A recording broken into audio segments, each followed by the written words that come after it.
April, mungkin boleh diceritakan kedatangan hari ini bersama tim kuasa hukum? Ya, hari ini kita mau melaporkan satu tindakan. Jadi aku tuh diancam oleh seseorang yang tidak dikenal dari sosial media. Terus tiba-tiba dikirimkan somasi fiktif yang dimana somasi ini telah terbukti tidak pernah terjadi dan orang ini juga tidak saya kenal sebelumnya. Terus udah gitu juga tiba-tiba si orang tersebut ini, suami istri ini, memiliki data pribadi saya beserta alamat dan nomor handphone kayak gitu. Jadi saya di sini merasa terancam ya. Jadi kan saya takut banget nih karena kan di rumah juga banyak orang tua, ada orang tua dan anak kecil. Jadi menurut saya ini satu kayak pengancaman juga, dan menurut aku juga kok di Indonesia gampang banget sih untuk akses data pribadi kita diakses oleh orang yang orang yang sangat, maksudnya ini kan orang tidak dikenal, kok bisa dengan orang tidak dikenal ini dan bukan bukan sesuatu yang saya kenal tapi bisa mendapatkan alamat pribadi saya secara lengkap gitu. Nah, beserta nomor telepon saya. Jadi menurut saya kok dengan semudah itu di Indonesia akses data pribadi kita bisa diakses gitu loh.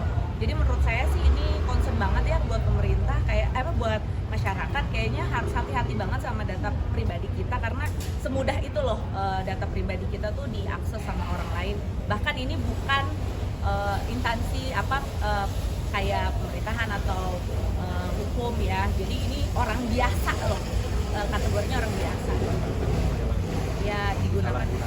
Ya digunakan untuk disalahgunakan, pengancaman dan segala macamnya. Makanya hari ini kita coba datang ke Polda bersama dengan kuasa hukum untuk melaporkan ya kasus ini. Mungkin sebelumnya di somasi itu dia bicara soal apa? Apa atau dia merasa tidak. Jadi ini isi percakapannya adalah teman saya melakukan story Instagram ceritanya. Terus saya komen di situ. Nah, dari komen tersebut kan teman saya posting lagi gitu loh di Instagram. Nah, di dalam isi story Instagram ini tidak ada nama lengkap saya, cuman hanya ada foto saya gitu loh. Nah, tiba-tiba si cowok ini, suami istri ini tidak terima kalau saya ada komen.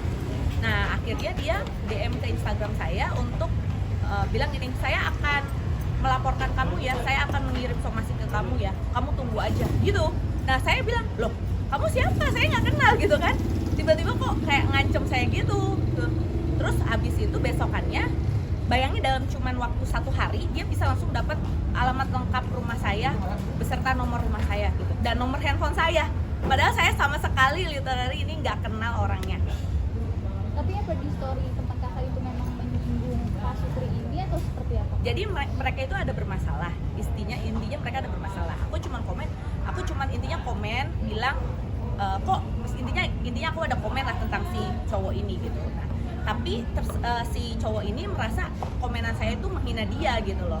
Padahal sebenarnya saya tidak menyebutkan nama loh di dalam komenan itu, dan itu juga kan belum tentu saya komen buat dia gitu. Karena kan saya emang nggak bertujuan komen buat dia. Nah, tapi dia merasa itu katanya saya menghina dia. Padahal itu tidak ada penyebutan kata sama sekali buat dia gitu.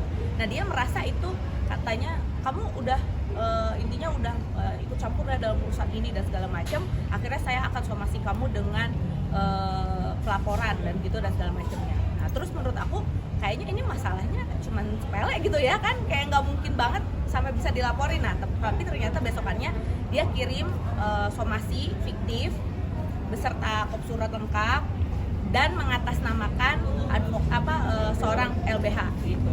Dan udah habis itu kita sempat chat ya, kita konfirmasi, kita cek ke LBH-nya juga dan ternyata semua nggak pernah terjadi gitu. Jadi tidak dibawa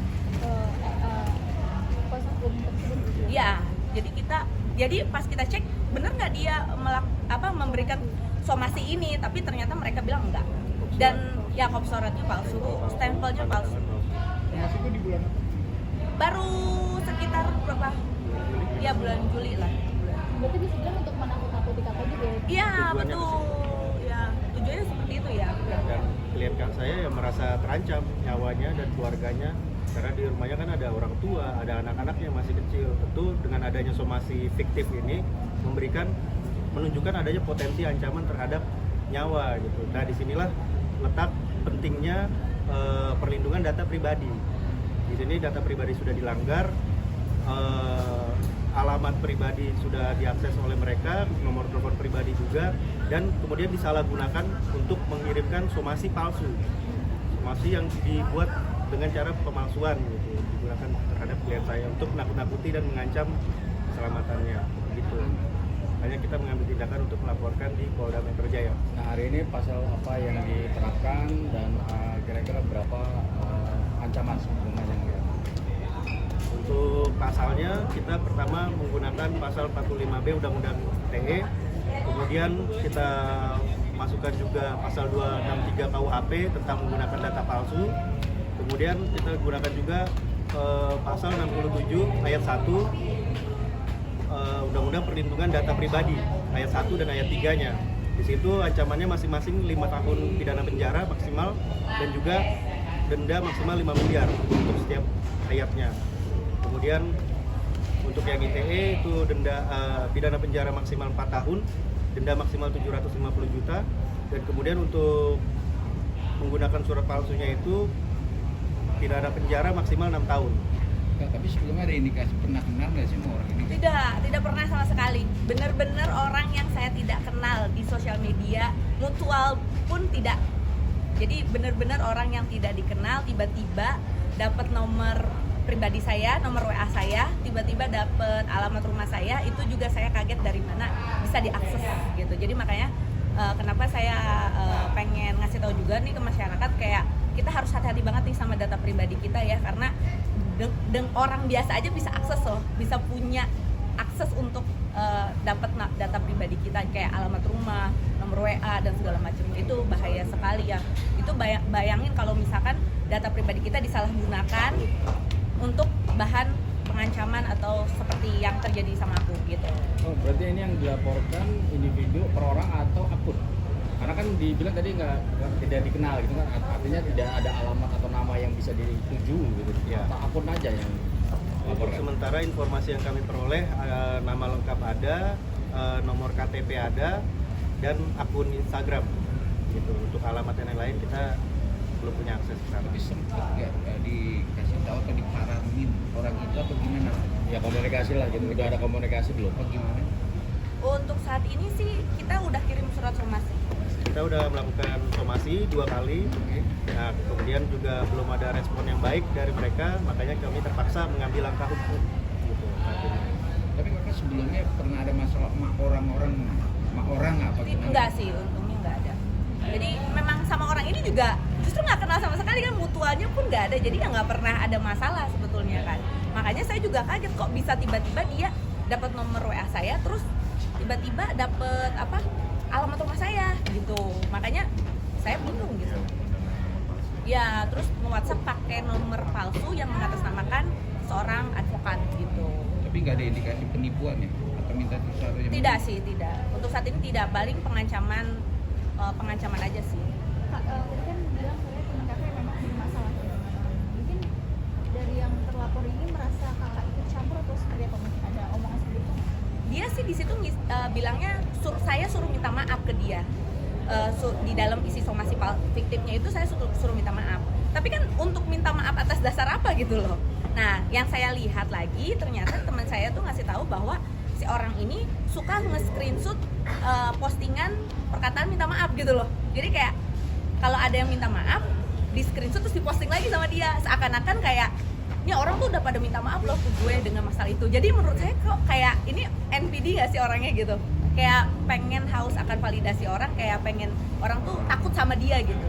Nah ternyata ada lagi saksinya bahwa pengancaman ini bukan hanya ke saya tapi ke orang lain juga, ke beberapa orang dengan surat somasi yang sama ya. Fiktif juga. Iya, dengan yang sama semua isinya.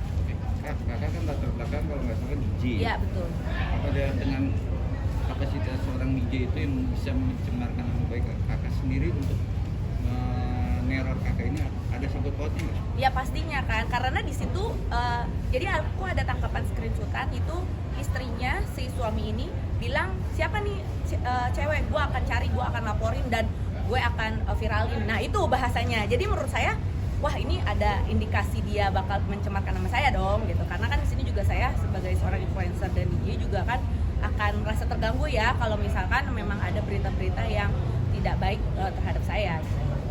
Pak, tapi menurut kakak itu kita nggak mungkin permasalahan dengan outfit ini apa? Itu masalah pribadi mereka sih ya, tapi saya juga nggak bisa ungkapin di sini sih. Tapi orang ini di Jakarta atau luar Jakarta? Di Jakarta, kebetulan memang Pak Sutri ini udah dicek juga di Jakarta ya, di Jakarta tinggal. Suami istri. Jadi suaminya yang somasi saya, terus istrinya yang mencari data pribadi saya. Kita duga seperti itu. Ya kita duga seperti itu, karena ada tangkapan screenshotan di mana yang tadi saya bilang istrinya mau sengaja memvirali saya dan mau mencari data pribadi saya gitu. Pak, jadi bisa disimpulkan mereka bermasalah karena mengomentari story-nya dan mereka menganggap itu penyindir mereka. Iya betul, seperti itulah kurang lebih ya. Tapi saya juga kaget kenapa tiba-tiba dia bisa dapat nomor pribadi saya dengan lengkap dan alamat rumah saya itu. Yang saya merasa keberatan karena kalau dia mau jahat sama saya kan bisa aja ya. Maksudnya gimana gitu atau mau ngirim sesuatu kan saya juga ngeri gitu. Seperti itu sih. Oke. Tadi Mas. Dulu Kak, punya.